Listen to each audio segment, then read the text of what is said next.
খরচ করে থিমের মণ্ডপ তৈরি হয়েছে এবং প্রতিমা সাজিয়েছেন শিল্পীরা। লক্ষ লক্ষ দর্শনার্থী আসবেন শহরতলি থেকে, জেলা থেকে। কয়েক হাজার কোটি টাকার বাণিজ্য হয় শুধুমাত্র এই দুর্গাপুজোকে ঘিরে। সবেতেই কি জল ঢালবে নিম্নচাপ? কলকাতা জুড়ে এখন আশঙ্কার মেঘ। বৃষ্টি দেখেই মনে হলো আজও তো ঝেঁপে বৃষ্টি হয়েছে শহর কলকাতায়। শেষ বেলায় পুজোর বাজারেও কিন্তু হতাশা এই বৃষ্টির কারণে।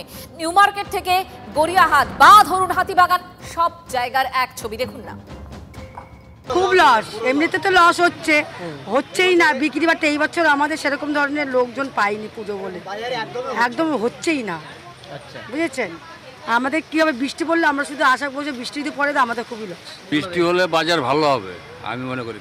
দুর্গাপূজায় বৃষ্টি হলেও জল হলেও পরেও মানুষ কিনবে, এটা দুর্গাপূজা। এটা মানুষ একবার জল হয়েছিল এই পর্যন্ত, আঠু পর্যন্ত, তাতেও মানুষ কিনেছে।